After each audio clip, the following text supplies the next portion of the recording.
Welcome to our YouTube channel, where wisdom meets inspiration. In this channel, we share valuable insights to help you become the best version of yourself. Our content is designed to uplift your spirit and enrich your life. Make sure to subscribe to our channel to stay connected with this incredible journey. Click the subscribe button below. At the outset, let me offer my humble pranams to Swami Jitkamanji Maharaj, who is here, and thank him for the opportunity given. To humble pranams to Atma Shraddhanji Maharaj and all the monks from the order. Greetings to Karnik ji, greetings to Ranjan for this opportunity. I was trying to sneak out of this because actually I had a busy day. I had around 80 appointments today, and I said, how am I going to manage this? And I said, okay, let me take 2 hours out. Because, see, I don't know how I will be able to help you out, other than the fact that I have walked the same path that all of you have walked. It is not easy, it's a very grueling path. So, if I trace back my history in medicine, it was, I would say I was a good student. And the fact comes down to the fact that I think my mother and my father did always put a lot of importance on education. It also comes down to my grandfather, who used to always say that, focus on your education, and if you have knowledge, wealth will automatically come. They say, the statement goes, if you have Saraswati with you, goddess of wealth, Lakshmi automatically follows. And that was always the idea that, acquisition of knowledge should be the prime focus. And I am very, very lucky that I was in this pre-cell phone era. At least my core education, because what research now says is, when I look around here, I can guarantee you that many of you are looking down at your phones, and the average individual in today's world looks at his phone 150 to 200 times a day, out of which 90% is purposeless, which means that you are spending an average of around 3 hours to 4 hours a day on purposeless browsing. You don't know why you picked up the phone, but you have an itch. You just want to pick it up and you look at it and you want to browse something. It may be anything. It may be some shorts or some Instagram or something like that. But a lot of it is purposeless browsing. And what this does is, this doesn't give you continuity in thought. So let us say you want to sit and read about a topic, you want to understand it deeply. Now in medicine, we have to understand something very deeply, because in medicine, we don't have second chances. I can't be doing a procedure and say, oops, I made a mistake, let me restart again. The patient is going to be dead if I make a mistake. So I only have one chance. Some of these are so critical, you will be having massive GI bleeding happening, patient is losing liters of blood. I might have just a few minutes before I find the point where the bleeding is happening and arrest it. And at this point, I need to have presence of mind, I need to be calm. My team around me may be freaking out. The patients, the monitor, each time the monitor starts beeping more, my heart rate starts going up. So it's a very, very stressful situation when you look at it, particularly when you're dealing with human lives. Now, each profession has its own stresses, I would say. But in such a situation, probably, being calm, being able to compose yourself, being a little detached from that situation and being able to work with clarity in thought is something that is very, very important. And to get that clarity, one must first have knowledge. One must know what to do. Like, there is this very famous doctor called Sir William Osler. He is considered the father of modern medicine. He's a great man, and there's a lot of literature on him, almost like a saintly figure in terms of how he spent his whole life in medicine. Literally, there were days when this man would sit by the side of a patient, because you would not know 150 years back what was happening. He would just sit and think and think and think all night till next morning what is happening to solve a solution. And he said one thing very clearly, very early in life, in his career. He had said, the eye see what the mind knows. In terms of medicine, what that translates into is, if you have not read a book and you have not understood the fundamentals of medicine, when you go by the side of the patient, based on the patient's symptoms and based on the signs that you see, you will not be able to diagnose a problem. So first you need to have understanding of knowledge of medicine, and then you can diagnose and treat. So diagnosis is a critical aspect in medicine. If you don't have a proper diagnosis, you can't come to the proper treatment. So to gain that knowledge, the first thing is you need to be able to sit for a good 30 minutes or 1 hour, pick up a topic, concentrate and read. And this is very challenging in today's era, because I have nursing residents, I have trainees, I have postgraduates with me, I have undergraduates with me. I regularly take classes for undergraduate students. And what I see is, there are patients, there are some very, very rare diseases that we are treating. There are some very advanced procedures that we are doing. In Mangalore, many of these procedures that we do, both at KS Hegde Medical College and at SES Hospital, we started for the first time. And these are fantastic learning opportunities. But I often see that They'll form a small group, 3 or 4 of them. They're busy with their cell phone. They're busy gossiping around. Or even further is the sub-classifications. All the kids from Kerala will form a group. All the kids from Mangalore will form a group. All the kids from Andhra will form a group. Now, this is a very big problem. When I was looking at all these aspects about currently what research talks about you becoming excellent in your field, first of all, I think it's very, very important to understand that these are all limitations that prevent you from expressing yourself. Now, when I joined medicine, even medicine I joined purely by chance. I thought I'll become an engineer. My uncle was a great software engineer in US. He was a millionaire, and he was telling, this is a very difficult life. See, your dad doesn't sleep. My father's a doctor. He doesn't eat in time. It's such a bad life. Look at me. I'm having the perfect life. At 40, I'm a millionaire. You can retire. You can have the perfect life. But then I was in second PUC, a very deciding year, and I used to go for these Sunday camps. Me and my sister used to go to this because my dad used to run these free medical camps to help poor patients. The problem was he was the only doctor. There was no compounders to distribute medicines because it's a Sunday, nobody wants to come. So we used to be the compounders distributing the kids. We used to be the ones seeing and writing down the medicine and distributing to these poor people. And I'll tell you, absolutely poor people, many of them don't even have money for a proper meal a day. And I remember some of these people coming, holding my hand with tears in their eyes and telling me, I'm alive today because your father saved my limb, because he operated on me when I was dying, or he treated me when I was really sick, or my husband, this is my husband, I have him today because he did something. And then I said, okay, this is quite touching. This is quite touching. See, there is nothing more touching in your life than when you can have a fellow human being come and thank you. And to the extent wherein many times we have tried, we lose patients, and we have patients' children and patients' relatives coming to us with tears in their eyes and saying thank you. And we don't have words to say. I mean, see, I'll tell you, life is a very, medicine and professional courses train you to, and they give you knowledge, but nobody trains you to deal with the dilemmas of life, how to handle death, how to break the news of a death to a son or sometimes you see children dying. It's so difficult.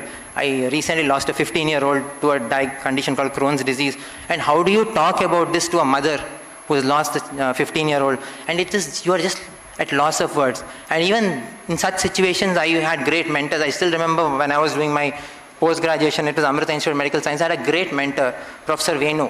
Professor Venu is a great man because he comes from again inspired by Swami Vivekananda. 2 of his uncles were monks in the ashram order, and he was greatly inspired, spent 45 years in USA, then decided he was one of the greatest gastroenterologists in USA. He wrote the first textbook on ERCP in 1980s, and I was very fortunate that when I joined gastroenterology, he came as a chief of gastroenterology and came to train me. And I was a happy bachelor that time, and my other 4 colleagues were all married. They had a lot of family responsibilities. So 5 o'clock, 6 o'clock, they would all go. I would be the only one roaming around in the hospital. I was happy. I enjoyed my time I was in Cochin for 9 years. And the first thing I did when I went to Cochin was I learned Malayalam, because I found it very difficult to converse with people when I didn't know Malayalam. And I would miss all the jokes. I would miss all the funny things that they would be saying. So I said, let me learn Malayalam. It's real fun. So the first year, I took the help of some friends. I learned language. It was a lot of fun. And so I picked up the language. I used to enjoy having conversations. And I used to I spent 9 years in the hospital there. It was a great learning opportunity because all my bosses realized that this fellow is always here. He never leaves the hospital. He's always roaming around here. And he enjoys his work a lot. So whenever there's a complicated case and they're at home, they'll say, you do the case. We'll help you out, or we'll come and support you out if you have a difficulty. So that was a great blessing in disguise, because by the time they reach, it takes 40-45 minutes sometimes. Patient is bleeding, some complicated thing is happening. Of course, the basic training has happened. 45 minutes, patient may die. So better than that, you start doing the case, we will come and help you out. And that's a great learning opportunity, because I was always there. I got to do some of the most complicated procedures, the most complicated cases, because I was there. So being available to an opportunity that hands you will all get opportunities, They'll come knocking on your doors. Are you ready to take that opportunity to learn? That is completely down to you. If you are more busy, preoccupied in your own, small little world, then you'll miss these beautiful opportunities. And if you learn better, you can serve better. So I think that is fundamentally what it is in most of your professional courses. And I remember late night we used to be sitting, Professor Venu would be the only one. He's the chief and I'm just a resident. And then after all the medicine and all the work is done, 8 o'clock, 9 o'clock in the night, we would discuss something. He would throw insights into life, into so many teachings. He was a very versatile led person. He has read books from Bible and Imitation of Christ to he has read all the works of Swami Vivekananda to all the great leaders. He had read science. He was very well versed in neuroscience and so many other fields. So it's a lot of learning. And one night we had a patient of his who suddenly died. And I remember Professor Venu breaking, I used to be very bad at this declaring death, declaring death. When someone dies, how do you go and tell a patient's family of close one, near and dear one has died? That is a very, very difficult thing. Your training doesn't teach you this. And I think for the first time I saw, he just went there. He had tears in his eyes because he had treated this patient's mother for the last 1 month. She was getting better. She had some cardiac arrest and she passed away. And then he just sat, held the patient's hand. He just sat with him. No words were spoken. He just sat in utter silence for 5 minutes, 10 minutes with him. The patient's family was crying. The doctor was in tears in his eyes. Nothing was said. At the end of it, when he got up, the patient and the family touched his feet. He gave them a warm hug. They went with a smile, literally a smile on their face. It was as if some, divine being has touched their life. They have lost their mother and they're going back feeling still consoled and happy. I think that is humanity, that is where, that is human excellence. And I don't think any amount of training or theoretical teaching will ever give you what you learn from a human being. And see, if you are in a field, particularly if you're in the medical field, you're very lucky, you get to learn from human beings.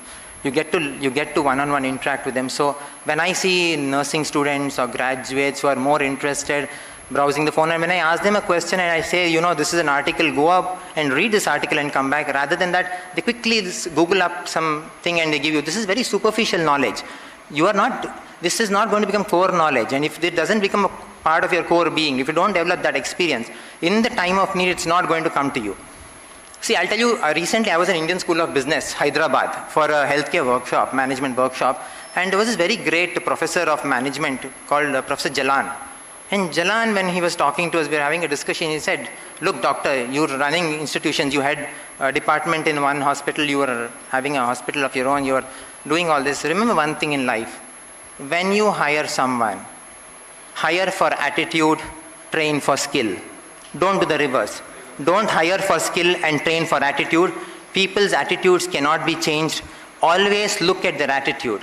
Are they proactive? Are they enthusiastic? Do they want to learn? Do they have enthusiasm in life? And only then hire such a person. And remember one thing, every management guru in this world, every HR person in this world, every organization you go to, they are going to be looking at you. What is your attitude? I see people every day, 5 minutes of conversation, and I tell my HR manager, no. Absolutely no, I don't want this person. He doesn't seem to have a passion to learn, grow. He is more interested in getting 1 or 2 years experience and hopping for a slightly higher pay scale elsewhere. Or maybe the focus is already on, let me work for a year, one leg already in the Middle East, I want to run away. You'll never become great. If you become really good, if you train yourself really well, automatically you'll get a good job. People will hold you back. If you are fantastic, I am not going to let you go. Whatever your salary you want, your employee will give you. He will hold you back. You will get the joy of learning. You will get the joy of growing. So if you focus on that critical aspect of knowledge acquisition and skill acquisition at a very important part in your career, I think that is very important.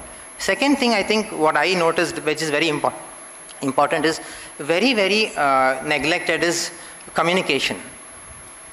See, as a doctor, you must understand, when we deal with patients are human beings are emotional beings. No matter what theory I talk to them, if you have a tumor and I can explain how the tumor theoretically came, or if you have some other problem, I can explain the neuroscience basis or the GI basis or the hormonal basis or the neurotransmitter related basis of it. It doesn't help you. Can I assure you? Can I connect with you? Can I understand you as a human being? And can I connect with you and can I reassure you? And then use the science that I have to treat you. That is very important. And as trainees, I noticed that trainees are not picking up these skills. Their communication is very poor. I've seen a patient in the room, 4 or 5 boys and girls around, and Absolutely no conversation. I'll be doing a case in the next room. When I come in, it's very silent. The patient is nervous. There are 4 or 5 boys and girls. Nobody has even greeted him. I ask him, what is the patient's name? I don't know. What is the patient's age? I don't know. Where is the patient from? I don't know. You can easily have in the 10 minutes had a conversation, said hi to them, smile. Something as simple as saying hi. You're not trained as doctors or as professionals. How many of you, when you go to the ward and see a patient, greet them, smile at them, say, good morning, I am so and so. What is your name? We don't do it. But when I was in the US, I noticed that is the first thing they do. There is no talk of medicine. They go in, the doctor walks in, he says, good morning, Mr. Smith or whatever you are. How are you doing today? How was your day? Did you have your breakfast? I hope you didn't have a breakfast. You have to come empty stomach for your endoscopy. And he'll crack a joke. The patient feels happy. The patient smiles. The doctor smiles. Everyone, there's a nice environment around there. And then the talk about the other matters happens. So this simple soft skill of interpersonal communication, how you should talk to them. Most of us don't even smile. Try to understand that in your area of work, if you're dealing with people, all the more, they are coming to you with a lot of stress, their own anxieties, their own worries. So try to endear yourself to them. Try to make them feel a little more comfortable. And then you can go about doing your work.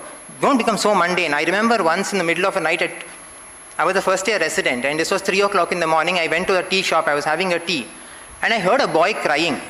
This was in Malayalam, and I'll translate to English because I don't know. The boy was crying and telling his uncle, I think, he was telling the boy's father was, what I understood from the conversation, the boy's father is admitted in the ICU. And the boy was crying and telling, so many people came, so many people went. I don't know the name of anyone. Nobody told me their name. Nobody told me who they are. They just told that dad is very serious and that they are giving treatment. So I don't know if I have some problem, whom I should contact. And he was just crying on the phone. And I felt so bad. This boy is, so many people have come, so many people have spoken to this boy. Nobody bothered to introduce themselves. Nobody bothered to reassure him, tell them, if you have any problem, I am available here. See, again, a simple soft skill that we've not picked up. Because our colleges don't tell us. When I studied medicine, we never had a course that told me, you should go and walk into a patient's room, you should greet them, you should smile, you should talk like this. Nobody told me how you should declare death, how you should declare a diagnosis. They teach you medicine. These are skills that you have to keep your eyes open, keep your ears open, look around, and only if you are able to be receptive to these things will you pick this up. So I've completely deviated from what I had written down here, because I realized all the points I wrote down here were much better summarized by Swamiji and Srinivaji. So I said, let me talk of what I picked up as a doctor through my years of experience. And I was always fascinated by some things. Like, see, stories always fascinate me. I'm very fast. From the time I was a kid, I liked stories. And all of us love stories, We watch a movie because if it's a good story. If the story is bad, we don't like it. So we like stories. So one of the stories that I heard as a kid, I mean, not a kid, I was a medical school kid, that fascinated me in medicine and probably a little bit in the direction of gastroenterology was, I'll just tell you a story. It's 5 minutes and I'll stop. I won't talk about all the other points I wrote in the topic, so the story was about Egyptian pharaoh. It's 2000 years. This is history, documented history, written on papyrus scrolls. And the pharaoh is having a high fever, he's dying. And the best doctors in the world, in that country, are not able to get his fever down. And then when there's an announcement made that if somebody can cure the pharaoh, a big reward is going to be given to them. And one small boy walks in, maybe a young guy like you, he doesn't have a degree in medicine. He has lost his parents. He has been a migrant traveling around with his grandmother. His grandmother is what they call a village healer. And he has seen his grandmother treat some people. So he has picked up few skills and he has come. And he says, I am going to cure the pharaoh. Give me a chance. And the first thing they say is, if you claim you're going to cure him, if you don't cure him, or if you do a mistake, first thing is you're going to be death sentence. You're going to be hanged. Straightforward. Are you willing for this? The boy, why should he take the headache? He could have lived his life peacefully. He could have said, high risk, high reward, not worth it. But he said, it's okay, let me give it a shot. I've learned some things. Fearlessness, fantastic quality, fearlessness. He was absolutely fearless. He said, okay. So he takes a bark of a tree, he grinds it up, he gives it to the pharaoh. The pharaoh's fever within a few days subsides, he recovers amazingly well. Pharaoh rewards this guy, asks him what he wants to do. He says, I want to become a physician. He gets the best physicians in the country to teach him medicine, the contemporary medicine. And this man goes on to become one of the greatest physicians of ancient Egypt. He lives till a ripe old age of 80 or something, writes the biggest textbooks of ancient Egyptian medicine. We don't know his name. As Swamiji said, most of the great people's names we don't know, but they are referred to him as Imhotep in some of the texts. The Imhotep the Great, they call him. It's a name that is commonly overused in Egyptian, this thing. But then he writes down whatever he has done, he writes it down beautifully in the papyrus scrolls. Then you know how civilizations change, these scrolls are lost. In the 18th century, American tourist is driving through the flea market of Cairo. Flea markets are these markets where all second-hand things are sold. And he finds these papyrus scrolls. He picks it up. He doesn't know what it means. He has a friend who is an Egyptologist. He takes it to him. He says, read out what is written here. The Egyptologist reads this and says, there is some treatment written here about a tree called a willow tree. And that physician says that when you grind the bark of the willow tree and you give it to people who are having fever, pain, and any form of febrile illness, it will get cured. So this fellow figures out what the willow tree is. He talks to the local people. He goes. He pulls that bark out. He has a friend who works in a big German dye-making company called Bayer. All of you might have heard of Bayer. It's a huge German multinational company. And he takes it to this guy called Felix Hoffmann. And he says, Felix, can you look at what this has? Can you synthesize what the active ingredient is? And Felix studies it and finds out that the active ingredient is sialin. Sialin is synthesized, and from sialin comes aspirin, acetyl salicylic acid, which is a wonderful drug which changes the entire course of humanity. Even today we are using aspirin for all our patients with heart disorders, strokes. Imagine a 140-year-old invention that changed the world. And then within few years of this invention, World War I comes in. And following World War I, you have Spanish flu. The entire world is affected by these two big illnesses. The sale of aspirin skyrockets. Now one physician in Germany, called a young physician, just passed out of school, just like you and like you guys, his name is Rudolf Schindler. He starts seeing by 1920, a lot of people are vomiting blood and coming. Severe abdominal pain, vomiting blood. And he is wondering what's happening. And he can't make out. This was not there 20 years back. He talks to all his professors. Have you seen people coming vomiting blood like this? He said, no. The last 20 years, we're seeing too many cases of people vomiting blood. Now he is not able to figure out what, but he makes a connection. He says something is wrong in the stomach. Something is wrong. There must be an ulcer in the stomach that is bleeding. But why is this ulcer become more in 20 years? He's not able to make out. So he goes on studying and he finds out that in the last 20 years, aspirin use has increased. So he does his own experiments and figures out aspirin is highly toxic to the stomach. It causes ulcers and erosions. But how do you prove it? He develops the first endoscope to look inside the human stomach, spending 15-20 years. He and his wife, they sit, they work day and night, day and night, day and night. They develop the first, it's called the fiber optic endoscope or the gastroscope. It is called the Schindler's gastroscope. And he is considered today the father of modern gastroenterology, and he discovers that aspirin causes ulcers, and from there the entire endoscopy, the whole world of endoscopy and treatment comes forward. So just think of it, three great people, one young physician, one Hoffman who synthesized a great drug, and a great physician. Today if I ask you who is your great-grandfather's father or your great-grandfather's grandfather, I'm sure most of you won't know. But we remember great people like this. We remember Chanakya, we remember Aryabhatta, we remember we remember Swami Vivekananda, Sri Ramakrishna. When you look at the West, you remember Newton, you remember Einstein, you remember Schindler, you remember Osler. You'll never forget these people. Because somewhere down the lane, they didn't work with an idea, with a result-oriented goal, but let me go into the depth of this problem. Let me figure out what is happening. And from that inquisitiveness, from that enthusiasm, came legends. And I think, from in your life, I think what you should take forward is don't lose that interest and that inquisitiveness to learn something new. You will never, after spending hours and hours and hours scrolling your phone, when you go back and you ask yourself, what on earth did I gain today? Nothing. Whereas if you sat and read something new, it may be anything. It may be a fascinating topic on nature, or it may be on some neuroscience, or it may be on anything. It may be on butterflies. Or sparrows. For example, I was recently fascinated by sparrows, and everyone kept telling me sparrows are going because of the mobile towers. No. Sparrows are going because our house constructions have changed. They can't come and build a nest inside. Constructions have become vertical. So a lot of interesting things. So you learn something new, it's fascinating. When you have a conversation, when two people meet, if you have a lot of knowledge in your head, you can have a good conversation. You become a very attractive person. You can capture attention. Whereas if you're a person who has no knowledge in the head, all what you have is in your phone, What kind of a conversation you'll have? Why will your employer want to hire you? In which way are you contributing to the betterment of a group or a department or a hospital or a company? So you have to be innovative. You have to have ideas. And I think that is where I could say that keep your eyes and ears open. Medicine, job, career is there. But it's very, very important, I remember, Ranjan said, I ardently follow Amma's teachings, and yes, I follow because such fantastic practical advice she gives. She says, many of her speeches, she says, see, look at it. Our houses are air conditioned, but look at our minds deconditioned. Our TV screens and mobile screens are becoming bigger, but how small have our minds become? Today, we can't forgive a person if they do a mistake. We don't even know who our neighbors are. We don't have the friendliness to go and talk to the next door person. So all this small-minded pettiness has come in and crept in. That is preventing us from becoming, I think, great in many aspects. So without taking more time, I would say thank you for this opportunity. I hope you find your calling, your inspiration in life, and I hope that your contributions can help more people. Thank you very much. Become Swami Vivekananda's messenger. Share the video with 3 of your friends.